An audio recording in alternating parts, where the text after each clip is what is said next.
What's up, everyone? Welcome back to another episode of the Cali Kid Official Podcast. This is episode number 34, so let's get right into it. So, as you can see from the t-shirt, Roman Reigns made his return, a few weeks back at the Payback pay-per-view and reclaimed his Universal Championship. He never lost the belt, and he's going on with the heel roll this time, and it's a refreshing aspect to his character, and I think it's dope that he came back as a heel. The work has been more impressive, and it allows him as a character to do more things. And it's looking as though WWE is positioning him as like a Lesnar 2.0, but in a more serious type of role. He's not joking with Heyman because they're not actually friends, but I'm liking this new role that they're going with him. And it's kind of funny, like he'd be in matches and he won't show up as soon as the match starts. He'll show up like when everybody has been worn down or towards the end of the match, and then hits his special, gets the victory, and leaves out. As his shirt says, win and then leave.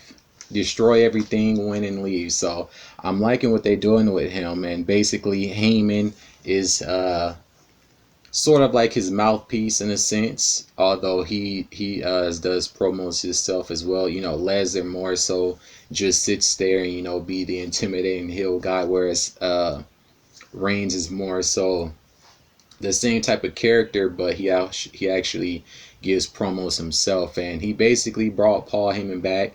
Heyman basically said that after Lesnar left, there was nothing for him, and pretty much Reigns brought him back. And at the upcoming pay-per-view, Reigns will be defending his belt against his cousin Jey Uso. I'm thinking this is going to lead to a pretty interesting set of events. Pretty sure, even though they family, but he said, I'm gonna beat your ass, and he said this championship has to stay on my shoulder in order to continue to make the family proud or whatever. And I'm thinking after the match is over, Jay might be included in his new stable, so we might get the Uso family stable that has been discussed, by people on the internet in the past. I was one of those advocates, because you have Jimmy, you have Jay, you have Naya, you have Tamina. Who else you have? Yeah, you have a variety of people that you can include in that stable. And of course, Naya is paired up with Shayna Baszler. They got the tag team belt. So this should be interesting going forward. It was going to be interesting to see where they take this character. So I thought that was pretty dope. But moving on from that into the first week of NFL games have returned. We got a variety of different quarterbacks on new teams debuted, so we'll get right into it. So my New England Patriots faced off against the Dolphins at home. Cam Newton got to make his start, and it was very, very impressive. They won 21-11. Cam Newton went 15 for 19, which is 80%, which that is very, very good for 155 passing yards, 75 yards on the ground, and he rushed for 2 touchdowns. So as I said, there was going to be a new look to the team because, you base your offense around the capabilities of your quarterback. And with Cam being more mobile, it allows the team to do more, and it also puts an added pressure on defenses. So we saw a lot of play action. We saw a lot of read option plays. And they pretty much ran the ball for most of the game. Sony Michel had got a touchdown as well. Defense played well. I didn't like all of the defensive penalties that they were getting. Particularly Gilmore was getting called for a lot of holding and pass interference penalties. But the defense finished with 3 interceptions. Gilmore had 1, Phillips had 1, and J.C. Jackson had 1. We also We also left a lot of points on the field, at least 10. Nikhil, he fumbled the ball at the goal line. So that would have been 7 right there. And then we missed the field goal, so that would have been another 3. So in all honesty, if they would have,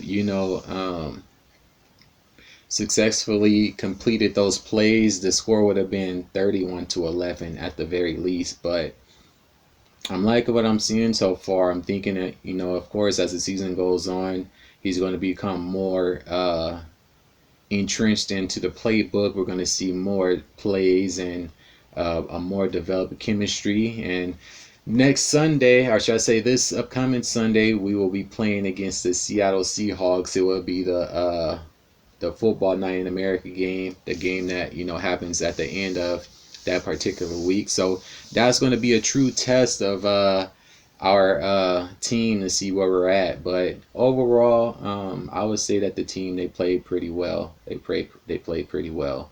Just those errors on defense were kind of and then Cam, he's gonna have to read the defenses a bit better. There was a couple of plays where I thought he could have passed out from that play or audible to another play, but that's going to improve as the season progresses. But moving on from that into the New Orleans Saints versus Tampa Bay Buccaneers game, I'm pretty sure, like a lot of people, a lot of eyes was on this game because, as you know, the new quarterback of the Tampa Bay Buccaneers is Tom Brady. They also got a whole bunch of new weapons, Tom, Gronk, Leonard Fournette. And it's going to be a work in progress because, unfortunately, they lost to a tune of 34-23. Tom Brady, he finished with 23 for 36, so that's 64% at 239 yards passing. He passed for 2 touchdowns. He threw 2 picks. And he rushed for a touchdown. So now one of those interceptions wasn't on him. It was on the receiver, Mike Evans. He cut his route short, which allowed the defender to intercept the ball. But the second interception was his fault. He misread the defense and it got picked off for a pick 6. So there's going to be a lot of growing pains as, when a quarterback is introduced to a new team, as well as other pieces. It's going to take time for all those pieces to coexist and gel with each other. And we saw a lot of mental losses on the defensive side of the ball. A couple of neutral zone infractions, particularly by Ndamukong Suh. A whole bunch of penalties. You had wide receivers stopping their routes. The O-line isn't that great. They're allowing a bunch of sacks, and they even got a blocked field goal. So that team is going to be a work in progress. But I think by halfway through the season, they should have everything together.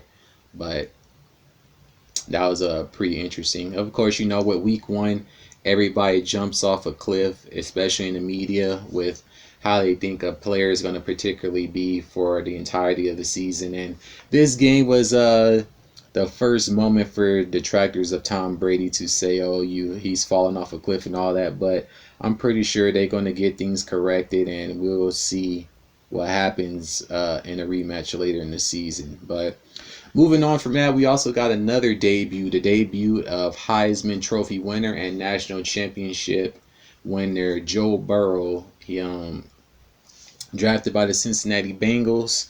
Debut with 23 completed passes out of 36, so 64%, identical completion percentage to Tom Brady. Ironically, they threw the same amount of balls and completed the same amount as well. So when I was looking at that, their game kind of mirrored each other a lot. You look at the passing yards, he had 193, he threw a pick, and he ran for a touchdown. So the difference between the two, Brady threw for more yards, he had an extra touchdown and an extra interception. But other than that, they had pretty much the same type of game. It was a close game between the Chargers, but they lost by 3 points. But moving forward, he's looking like he's going to be a force within the league once the Cincinnati Bengals develop that offense, because they're going to be a work in progress. The Bengals haven't been great in a minute, so it's going to be a minute for them to actually put everything together. But it's looking like he's going to most likely have some staying power within the NFL. He most recently faced off against the Browns yesterday. They lost that game by, I think, 10 or 11 points, but it was competitive. It was very competitive, But the Browns, they have more experience and they have, more weapons to work with. So, you know, there's that. And then moving on from that into the NBA Conference Finals. So we're going to be getting the Los Angeles Lakers versus the Denver Nuggets, and we have Miami versus Boston. The Eastern Conference, as you know, started earlier because teams were, finishing their games a lot faster than the Western Conference. So as of right now, Miami leads that series 2-0. At this point, it's looking like they're going to sweep Boston. So more than likely, it's probably going to be Miami versus the Lakers. I'm picking the Lakers to come out the West.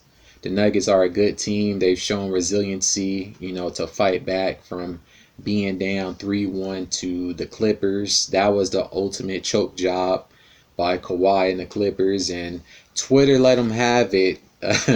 Twitter let them have it. They was clowning them. Even the NBA players were cracking jokes. So that right there was crazy. But the first game between the Lakers and the Nuggets will be tonight. When you guys are watching this, that would have been yesterday. So at 6 p.m.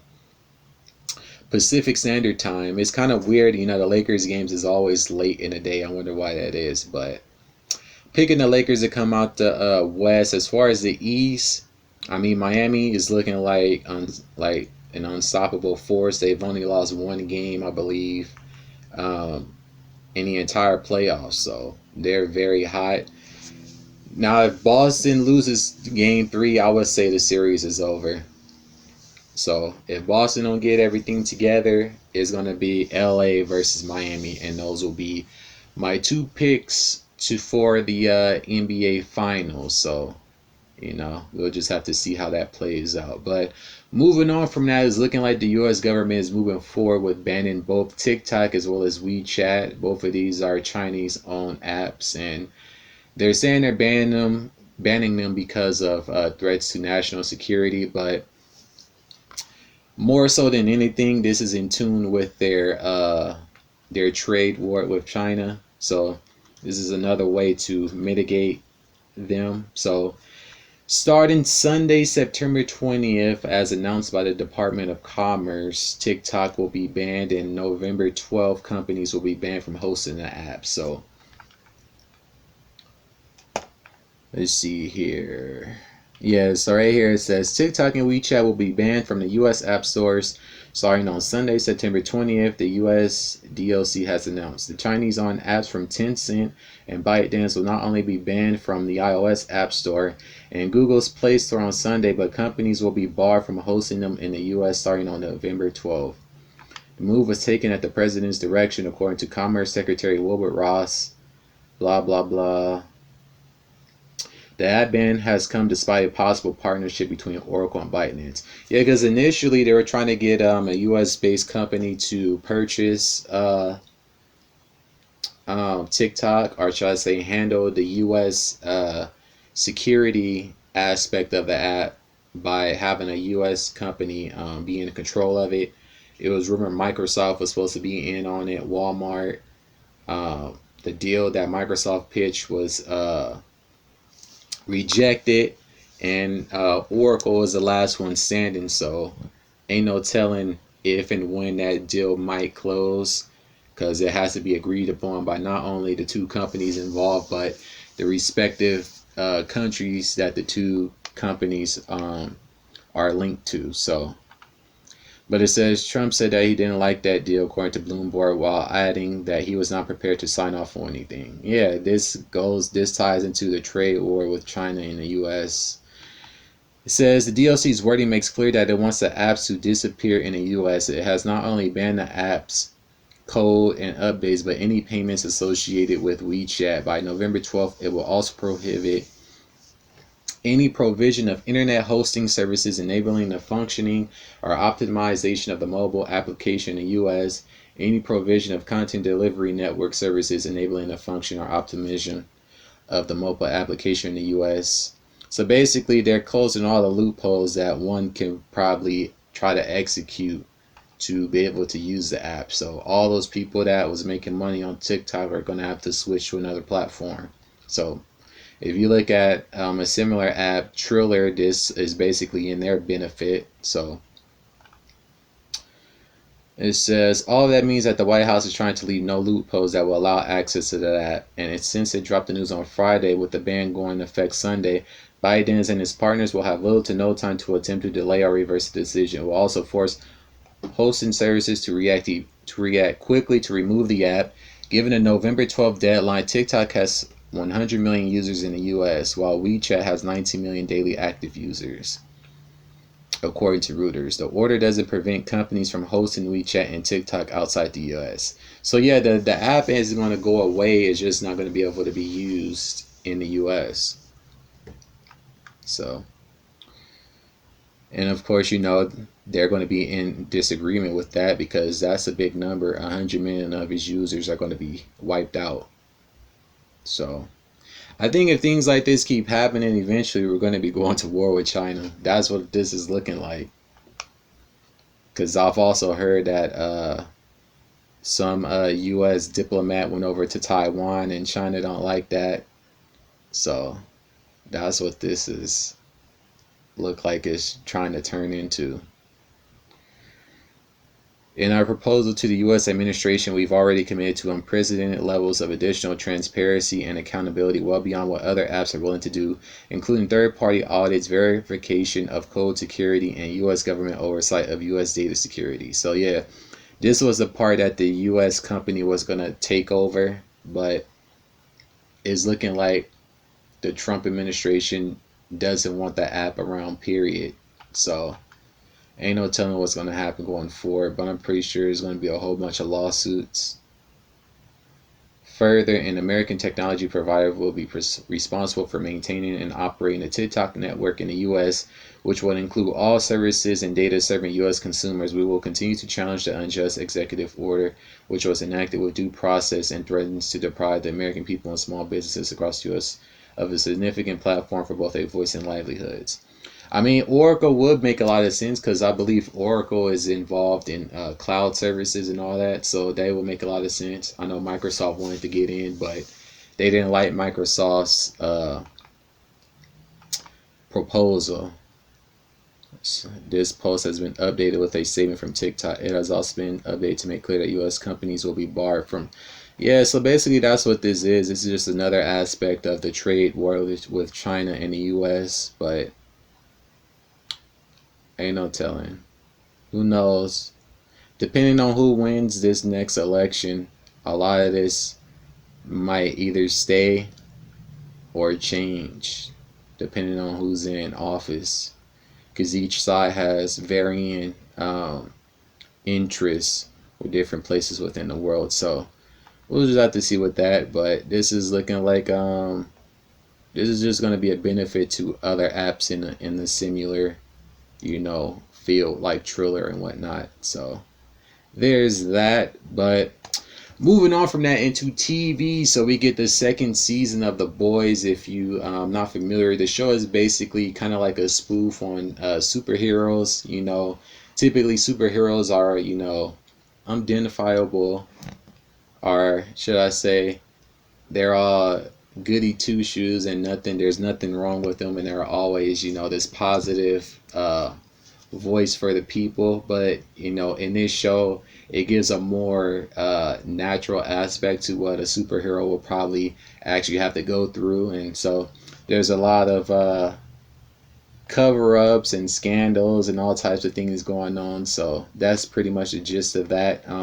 At the end of season 1, we learned that that Billy's wife is still alive and that she actually had a child, which was with Homelander. So now she